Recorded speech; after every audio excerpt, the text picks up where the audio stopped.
예, 안녕하십니까. 서울대 사회학과 임동균이라고 합니다. 예, 저는 한국 사회 불평등과 양극화는 공정성을 허물고 있는가라는 제목으로 준비해 온 것을 발표드리도록 하겠습니다. 저는 뭐 여러 가지 중에서 그 상대적 박탈감에 조금 초점을 맞춰가지고 이야기를 좀 하도록 하겠습니다. 뭐 상대적 박탈감일 수도 있고요, 아니면은 그 불평등이라고 하는 것이 어떤 그 객관적인 어떤 불평등의 어떤 객관적인 양상도 중요하지만 사실상 그게 상당히 좀 심리적인 측면이 중요하고 강하다, 이런 거를 좀 말씀을 드리려고 하는데, 예전에 이제 칼 막스가 그 상대적 박탈감에 대해서 그 우리가 얘기할 수 있는 재미난 어떤 사례를 이야기한 것이 있죠. 그 집이라고 하는 게 적절한 기능만 수행할 수 있으면 뭐 좋은 집인데, 옆에 훨씬 더 큰 집이 들어오는 순간 그 집은 약간 그 오두막집 같은 걸로 전락한다, 이제 그런 말이 있었고, 사실상 그 뭐 이런 상대적 박탈감이 예전에 저희 그 우리나라 같은 경우에도 권위주의 정권 하에서도 그 당시에는 그런 말이 있었죠. 계층 간 위화감, 조성 금지, 이런 말이 있어가지고 70년대인가요? 그때는 이제 우리나라가 칼라 TV를 그 생산을 해서 수출까지 함에도 불구하고 국내에서는 칼라 TV가 그 판매가 금지가 됐었죠. 왜냐하면 누구는 칼라 TV를 보면은 이제 보고 누구는 흑백 TV를 보면 계층 간 위화감이 조성된다. 그래서 뭐 80년대는 과외도 금지하고 이제 그러던 것이 있었습니다. 그러니까 권위 정권 하에서 그런 것들을 컨트롤했다라는 것은 불평등이라고 하는 것이 상당히 심리적인 그 측면이 있고 그것이 중요하다라는 것을 시사를 하고, 예전에 베블렌이 유한계급론이라는 책에서도 상당히 재미난 그 표현을 많이 합니다. 특히 이제 어떻게 노동을 안 하고 예를 들어서 뭐 술이나 이제 여러 가지 무슨 약물 같은 거에 취해서 그냥 이제 방탕하게 지내는 것이 그 나쁜 사인이 아니라 그것이 상당히 영광스러운 것일 수도 있다. 자기는 그렇게 열심히 노동을 안 해도 된다는 이제 징표이기 때문에, 그래서 그렇게 사람들을 구별하는 어떤 그 과시적 소비라고 그러죠. 그런 그 행동이 이제 의미를 가진다. 그리고 부라는 것이 결국 어떤 때 의미가 있느냐, 다른 사람들의 기분을 좀 이렇게 건드리는 기능을 할 때 부가 이제 그 의미가 있다, 이런 그 이야기도 했었습니다. 근데 사람들이 기본적으로 그 타인이 보내는 신호에 그 관심을 가지고 거기에 집중을 하고 그런 사회적 시그널들에 이제 주목한다라는 것은 여러 그 분야의 연구들에서 지속적으로 나온 것들이었죠. 경제학, 인류학, 동물 연구, 뭐 사회학 등도 마찬가지고, 브루디의 영향을 받아서 그 상징적 경계를 다룬 연구들에서는 그런 것들을 보여줍니다. 즉, 예를 들어서 경제적 수준이나 지위에 따라 사람들이 계층화가 이루어지는 경우, 그것을 그 거기에서 자기 어떤 전략적 위치를 정함에 있어서 사람들이 일종의 이제 도덕적 자원까지 동원해가지고 자신의 위치를 이렇게 상대적 위치를 이제 업그레이드 시키거나 아니면은 상징적 이제 차별을 하려고 한다는 그런 심리적인 전략들, 이런 것들도 이제 그 다뤄졌고요. 이 부분은 제 시간 관계상 좀 넘어가야 될 것 같습니다. 그럼 한국 좀 더 구체적인 자료를 살펴보면 한국인들은 세상을 어떻게 보는가? 이 문항들에 대해서 그 이제 코로나 직전에 한번 물어본 것이 있는데요. 그 자료가 있는데, 코로나 기간 중이었습니다. 참, 예를 들어서 일본 같은 경우, 제가 이거를 이제 냉소주의 문항으로 이제 만들어 가지고 어떤 관계적 냉소, 윤리적 냉소, 경제적 냉소, 정치적 냉소 문항들로 만들어서 물어봤는데, 이거를 보면은 약간 한국 사람들이 가지고 있는 어떤 심리적 풍경이라고 하는 게 상당히 황폐하구나, 이런 게 많이 느껴집니다. 예를 들어서 인생은 결국 혼자 사는 것이다, 누구도 나를 돌봐주지 않는다에 대해서 동의하는 분들이 거의 한 65% 정도. 그러니까 한국 사람들의 65%는 인생은 결국 혼자 사는 거다라는 생각을 가지고 있다라는 거죠. 상당히 좀 어떻게 보면은 좀 황폐한 어떤 심리적인 모습이 아닌가 느껴지고, 근데 여기서 이제 좀 강한 것이 경제적 냉소입니다. 예를 들어서 7번 같은 거, 상류층 하류층 정해져 있고 개인의 노력으로 바꾸기 힘들다라고 생각하는 사람이 65%, 불평등이 앞으로 점점 더 심해질 것이다라고 생각하는 사람들이 한 86% 정도 되는 사람이 불평등은 더 심해질 것이라고 생각을 하고, 그러니까 상당히 이게 그 한국 사람들에게 있어서 그 경제적 냉소라고 한 게 상당히 강하다.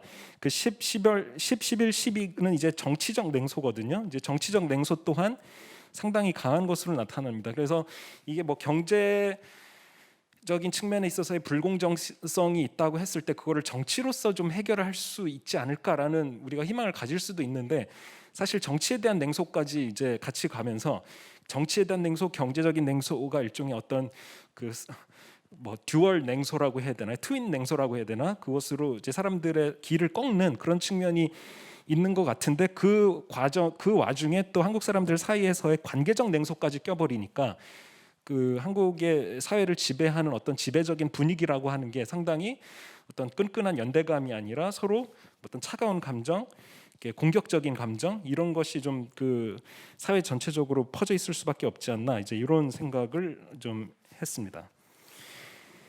그 다음에 이제 한국인들의 불평등과 불공정성 인식을 이제 서베이를 가지고, 이게 좀 안타깝게도 조금 한 10년 정도 2009년 데이터인데, 그 이후에 10년 뒤에 똑같은 조사를 했는데 그게 아직 그 공개가 안 돼서 2009년도 데이터지만 약간의 시사점은 있습니다. 이 그 문항을 보여주고 거기에 대한 답을 이제 해봐라. 그래서 한국 사회의 현재 사회의 모습은 ABCD 중에 어느 거에 가깝느냐, 그 다음에 한국 사회는 ABCD 중에 어떤 사회로 가는 것이 이상적인 모습이겠느냐, 이거를 이제 물어보면은 한국 사람들이 지금 사회가 약간 B 유형 혹은 C 유형에 가깝다, 아니면 A 유형에 가깝다고 생각을 하고, 이상적인 모습은 여기서 이제 D가 한 64%, 그 다음에 E가 21% 정도인데, 이제 다른 나라들에게도 똑같은 그 질문을 해보면 이상적인 모습과 관련해서 우리나라는 약간 사람들이 핀란드 사람들과 좀 비슷합니다. 그 퍼센티지만 놓고 봤을 때는 핀란드 사람들이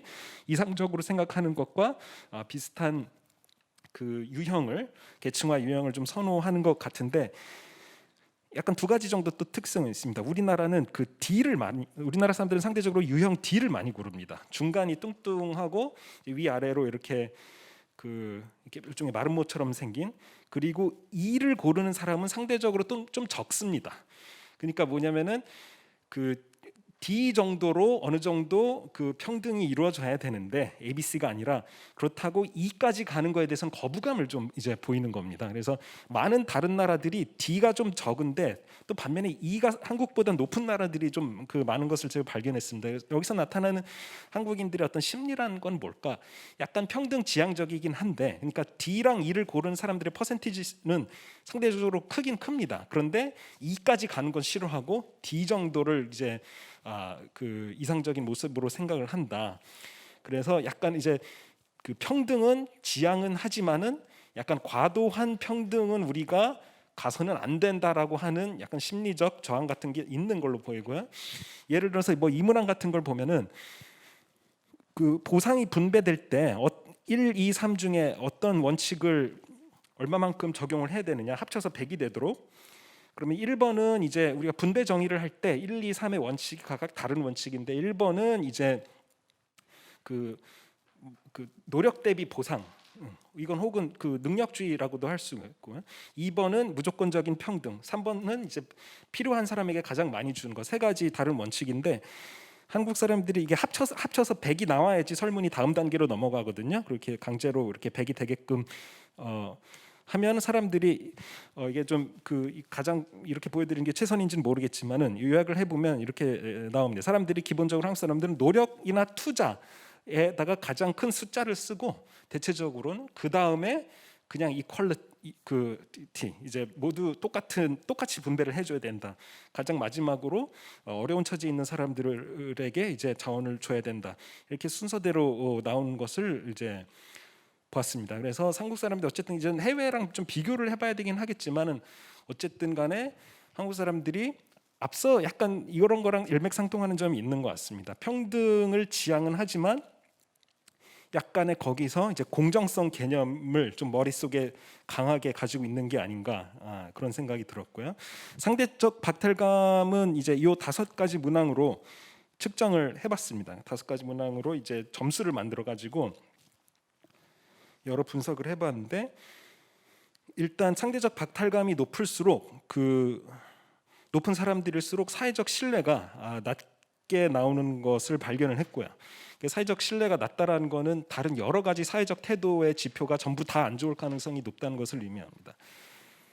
그리고 이제 한편으로는 놀랍지만 다른 한편으로는 그다지 놀랍지 않게도 그 박탈감이 높은 사람들일수록 일상생활 속에서의 부정적 감정 경험, 이거를 질문을 이제 한 10가지 정도로 해가지고 뭐 우울, 뭐 분노, 스트레스, 뭐 짜증, 그리고 뭐 즐거움, 뭐 행복, 이런 거를 이제 다 한번 느꼈던 감정을 체크해봐라. 어제 느꼈던 감정을 체크해봐라. 이렇게 하면은 부정적 감정을 상대적 박탈감 높은 사람들이 많이 느끼고, 긍정적 감정은 훨씬 낮게 해가지고, 다른 그 요소들을 다 통제하고 나서도, 그리고 여기서 상대적 박탈감이 일상 생활에서의 그런 감정적 상태를 예측하는, 결정짓는 가장 큰 요소로 나타났습니다.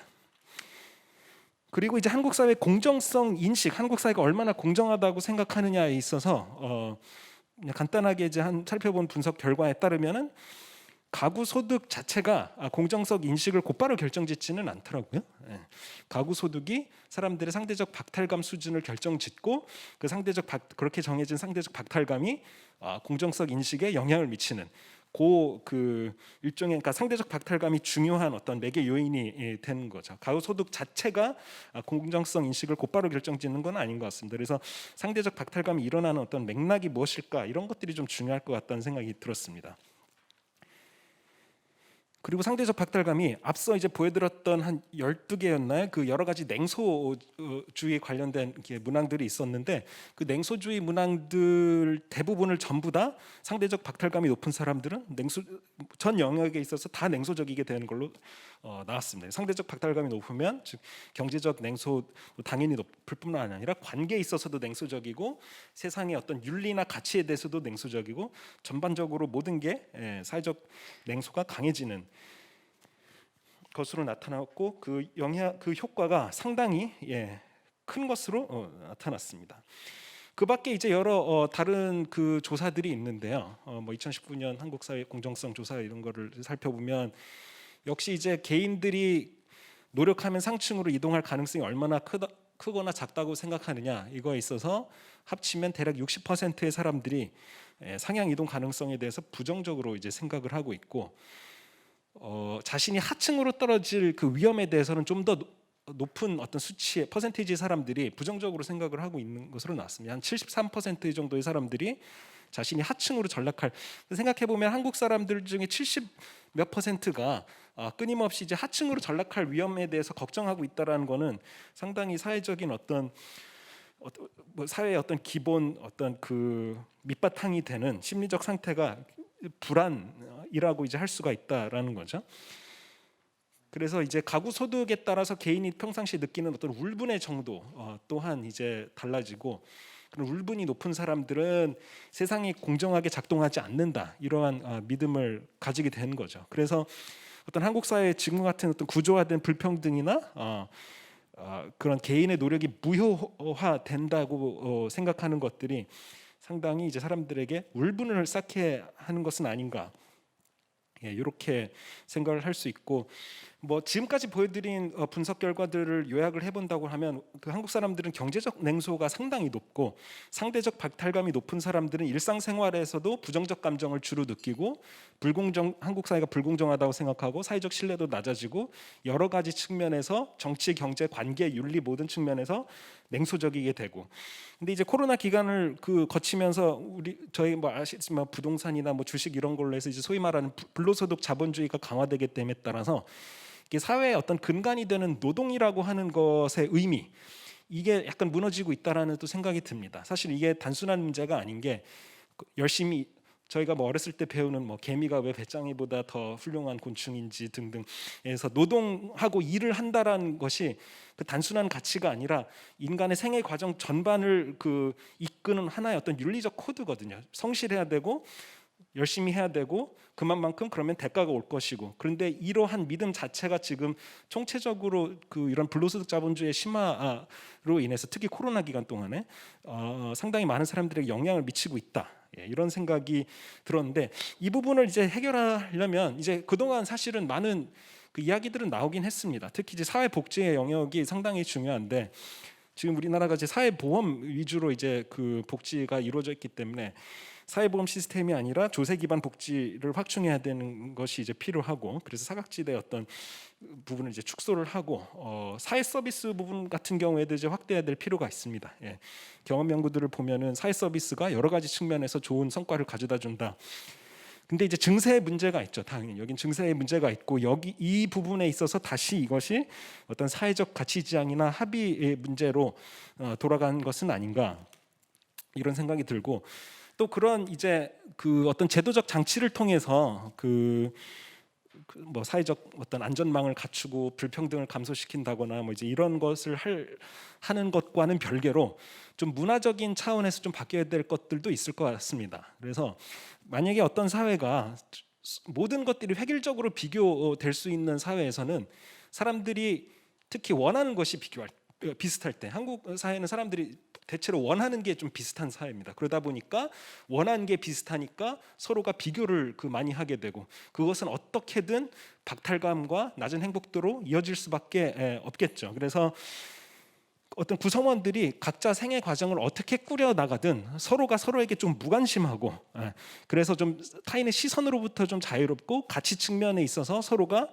비교 불가능한 존재가 되는 것이 좋을 것 같은데, 근데 이제 전반적인 사회는 전 세계적으로 이것이 이제 모든 것이 획일적으로 비교 가능하게끔 수치화되는 과정에 있다는 것이 그동안 사회학자들이 많이 이제 이야기를 한 것이고, 근데 그게 수치적으로 서로 비교가 될 수 있으면은 사람들이 그것을 바탕으로 격차를 좀 더 정당화하거나 좀 더 큰 격차가 더 올바른 정당한 공정한 격차다, 이렇게 생각하는 경향이 있게 됩니다. 그래서 그 부분에 있어서 좀 제가 이제 얘기하고 싶은 게, 이제 평등한 사회가 돼야 되는 게 아니라, 사람들이 평등한 사회가 아니라 사람들이 좀 동등한 사회가 돼야 되지 않을까. 그래서 그 철학자 루스챙이라는 분이 이제 말씀을 하신 게 있는데, 이분이 이제 그 본인의 인생에서 이제 로스쿨을 갈지 철학과 박사과정을 갈지 이제 고민했던 때를 이제 그 상기를 하시면서, 그게 이제 결정을 내리기 힘든 상황들이 있는데, 그 결정을 내리기 힘든 상황은 사실상 왜 그런 결정을 내리기 힘드냐면은 A랑 B 두 가지 옵션이 있다고 했을 때 A가 더 크다 혹은 B가 더 크다 혹은 A랑 B랑 똑같다 라고 이야기하기 힘든 상황이기 때문이라는 거죠. 그래서 그런 경우는 그 A나 B의 그 두 대안들이, 여기는 on a par이라는 이제 그 단어를 쓰시는데, 그 일종의 동등한 그 대안들이기 때문에 결정을 내리기가 어렵다는 건데, 그런데 여기서 그게 안 좋은 게 아니라 그 중에 A랑 B 중에 어떤 것을 택할 것인가, 내 인생을 어떻게 만들어갈 것인가라고 하는 것이 그것을 고민하는 개인의 입장에서는 거기서 주체성을 발휘하고 자신의 어떤 그 will based reason, 자기의 의지에 기초한 이유를 만듦으로써 자신의 어떤 삶을 자기가 기획해 나가고 자기 삶의 저자가 되는 과정이 어떤 그 좋은 순간이자 기회가 될 수 있다고 이제 그 이야기를 합니다. 여기서 말씀드리고 싶은 것은, 이제 개인들이 앞서 이제 이거랑 이제 연결이 되는데, 그러니까 개인들이 자기 자신의 어떤 생애 과정을 기획하는 어떤이 될 수 있는 사회가 되고, 각자의 생애 과정이 서로 비교 가능한 것이 아니라 서로 동등한 어떤 가치를 가진 것으로 인식이 되면, 앞서 말씀드렸던 상대적 박탈감, 이런 문제들이 좀 해소가 될 수 있을 것 같고, 사실 실제로 사회심리 그 연구들을 보면 그 동양권, 특히 한국에서 사람들이 자기가 진정으로 원하는 것, 자기의 진짜 그 자아를 실현시킬 수 있는 것, 그런 것에 대한 개념이 조금 몇 년 지났기 때문에 지금 2021년에는 다를 수도 있겠지만, 그런 개념이 좀 희박한 것으로 이제 나타납니다. 근데 이거는 좀 간주간적 인터디펜던트한, 서로 좀 의존적인 그 관계를 바탕으로 자신의 정체성을 생각하는 문화에서는 자기가 무엇을 원하는지에 대한 개념이 좀 약한 것으로 나타납니다. 그렇기 때문에 좀 그런 문화가 좋을 것 같습니다. 자기 진정한 자아를 추구하고 자기가 원하는 것을 추구하고, 그러면은 서로 간에 이제 그 어떤 사회적 결과에 있어서 어떤 비교 가능성이 좀 줄어들고, 그러면 상대적 박탈감 또한 줄어들지 않을까. 물론 이거 선행해야 될 거는, 혹은 같이 가야 될 거는, 여기서 이제 말씀드렸던 사회보험, 어떤 조세 기반 복지 확충이나 사회적 안전망의 어떤 확장, 사회 서비스 확장, 이런 것이 될 텐데, 그런 것뿐만이 아니라 상대적 박탈감을 낮추기 위해서는 이와 같은 어떤 문화적인 그 여러 가지 범주 체계의 재구성 같은 것들이 필요하지 않을까, 이런 생각을 했습니다. 여기서 마치겠습니다. 감사합니다.